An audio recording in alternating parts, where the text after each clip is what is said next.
માલધારી સમાજને ખેડૂતની વ્યાખ્યામાં ગણવાની વર્ષો જૂની માગણી અંગે મુખ્યમંત્રીને રજૂઆત કરવામાં આવી હતી. દુધરેજ વડવાળા મંદિરના પૂજ્ય કોઠારી મુકુંદરામ બાપુ એ મુખ્યમંત્રીના નિવાસસ્થાન ખાતે જઈ અને રજૂઆત કરી હતી. તેમની સાથે પૂર્વ ગોપાલક બોર્ડના ચેરમેન અરજણભાઈ રબારી પણ જોડાયા હતા.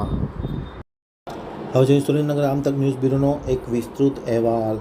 સુરેન્દ્રનગરના દુધરેજ ખાતે આવેલ દુધરેજ વડવાળા મંદિરના પૂજ્ય કોઠારી મુકુંદરામ બાપુએ દુધરેજ ગુરુ ગાદી અને માલધારી સમાજ વતી માનનીય મુખ્યમંત્રી ભૂપેન્દ્ર પટેલને રૂબરૂ મળી શુભકામના પાઠવી હતી. માલધારી સમાજને અને ખેડૂતોની વ્યાખ્યામાં ગણવાની વર્ષો જૂની માગણી અંગે રજૂઆત કરી ત્યારબાદ નિવાસસ્થાને પધારી આશીર્વાદ આપ્યા હતા. તાજેતરમાં જ ખાસ કરીને અમદાવાદમાં જે લાંબા સમયથી માલધારી કોલોનીનો પ્રશ્ન હતો તેમના હક હિસ્સાનો તે મુખ્યમંત્રીએ ઉકેલી નાખ્યો હતો. ખાસ કરીને ગોપાલક બોર્ડના પૂર્વ ચેરમેન અને વાગડના ભાજપના સૌથી પીઢ આગેવાન અરજણભાઈ રબારીના સંનિષ્ઠ પ્રયાસથી રબારી સમાજને પોતાની કોલોનીનો હક મળ્યો છે. અને ત્યારબાદ વડવાળા મંદિરના ગાદીપતિ એ જે માગણી મંજૂર કરવામાં આવી છે તેને લઈને તેમના નિવાસસ્થાન ખાતે મુખ્યમંત્રીનું સન્માન કર્યું હતું.